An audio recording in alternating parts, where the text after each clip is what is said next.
শীতের সকালে সবাই কম্বলের নিচে আরাম করে ঘুমালেও ঘরের বউদের এই ভাগ্য হয় না। সকাল সকাল ঘুম থেকে উঠতে হবে, সবার জন্য রান্না করতে হবে, এইটাই মেয়েদের জীবন। তারপরেও কিছু পুরুষ মানুষ বলে তোমাদের তো কোনো কাজকর্মই নেই, দুইটা রান্না বান্না করলেই শেষ। আমি তাদের উদ্দেশ্যে বলছি, ভাই একটা দিন আমার জায়গায় আসেন, তারপর এই কথা বলবেন। সো হ্যালো এভরিওয়ান, আসসালামু আলাইকুম, welcome to my page Trishna daily blog. সকাল সকাল ঘুম থেকে উঠে ফ্রেশ হয়ে রান্না করে চলে আসলাম। আজকে তেমন বেশি রান্না করব না, জাস্ট চিংড়ি মাছের একটু ভুনা করব। আর আগের দিনের অনেকগুলো তরকারি ছিল, ওগুলা দিয়ে খাওয়া দাওয়া হবে। আর একটু ভাত বসিয়ে দিয়েছি। যতই বলি রান্না বান্না করব না, তারপরেও তো অনেক কিছু রান্না করতেই হয়। তো এটা আমি রান্না করে নিয়েছি। আর টুকটাক তো অনেক কাজ থাকে ঘরের, রান্না বান্না না থাকলেও ঘরের কাজের যেন শেষই হয় না। প্রথমে একটা কড়াই বসিয়ে দিয়েছি, এখানে তেল দিয়েছি পরিমাণ মতো। এবার কুচানো পেঁয়াজ দিয়ে দিচ্ছি। আমি সবকিছু আগে থেকে কেটে ধুয়ে পরিষ্কার করে রেডি করে রেখেছিলাম, যাতে খুব সহজে সবকিছু রান্নাটা হয়ে যায়। আর সবকিছু রান্নার আগে রেডি করে রাখলে রান্নাটা করতে অনেক সুবিধা হয় এবং খুব তাড়াতাড়ি হয়ে যায়। তো পেঁয়াজটা ব্রাউন কালার হয়ে আসলে এখানে আমি টমেটো কুচিগুলো দিয়ে দিয়েছি, দিয়ে একটু নাড়িয়ে চাড়িয়ে নিলাম। এবার গুঁড়ো মশলা দিয়ে দিচ্ছি, হলুদ গুঁড়ো, মরিচ গুঁড়ো, ধনিয়া গুঁড়ো দিলাম, পরিমাণ মতো লবণ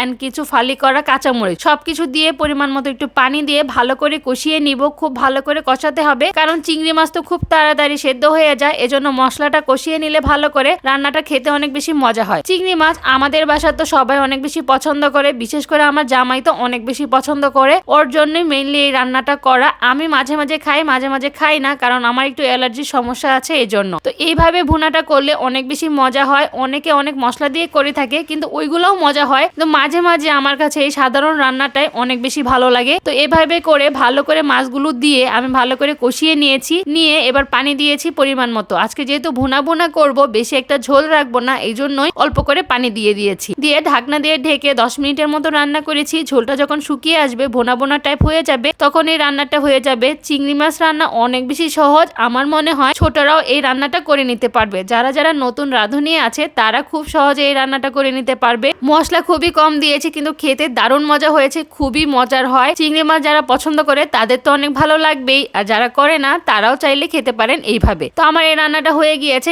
এবার আমাদের নেত্রকোনার ঐতিহ্যবাহী একটা পিঠা তৈরি করে দেখাবো। বিকালের নাস্তা হিসেবে করেছিলাম। তো এটাকে চটা পিঠা বলি আমাদের এলাকায়। আমার ছোটবেলায় আমার নানু তো সবসময় করে দিত। আমার তো খুবই পছন্দের এই পিঠাটা ছিল। তো ভাবলাম আজকে এটা করি। তো প্রথমে পেঁয়াজ কুচি নিয়েছি, কাঁচামরিচ কুচি নিয়েছি, ধনিয়া পাতা দিলে ভালো হবে। আমার বাসায় ধনিয়া পাতা ছিল না। তারপর মরিচ গুঁড়ো, হলুদ গুঁড়ো, ধনিয়া গুঁড়ো, পরিমাণ মতো লবণ দিয়ে ভালো করে মাখিয়ে নিয়েছি। নিয়ে এখানে একটু পানি দিয়ে এটাও ভালো করে গুলিয়ে নিয়েছি। এবার চালের গুঁড়ি দিতে হবে। অবশ্যই এখানে চালের গুঁড়িটা দিবেন। এখানে আটা দিলে যে অরিজিনাল যে টেস্ট, এটা একদমই পাওয়া যায় না। তো চালের গুঁড়িটা দিয়ে ভালো করে মাখিয়ে নিয়েছি। একটু নরম নরম করবেন। এই ডোটা একটু নরম নরম হবে খেতে, তাহলে পিঠাটা অনেক বেশি মুচমুচে হয়, খেতে অনেক বেশি মজা হয়। অনেক এলাকায় এটাকে চাপটি পিঠা বলে, অনেক এলাকায় এটাকে চটা পিঠা বলে। আমাদের এলাকায় চটা পিঠা বলে, কারণ এটা একটু মোটা মোটা টাইপের হয়। আর চাপটি যেটা হয় এটা অনেক পাতলা টাইপের হয়, এই জন্য ওইটাকে চাপটি বলে আর এটাকে চটা পিঠা বলে। তারপর একটা তাওয়াতে দিয়ে এভাবে হাতের সাহায্যে খুব সুন্দর করে ছড়িয়ে দিচ্ছে। হাতে যদি একটু লেগে যায়, পানি নিয়ে তারপরে আবারও ভালো করে ছড়িয়ে দিবেন, তাহলে দেখবেন হাতের সঙ্গে লাগবে না। তারপর ঢাকনা দিয়ে ঢেকে খুব সুন্দর করে রান্না করে নেবেন। এক পাশ হয়ে গেলে অপর পাশটা উল্টে দিবেন। এভাবে করে রান্না করলেই সুন্দর করে হয়ে যাবে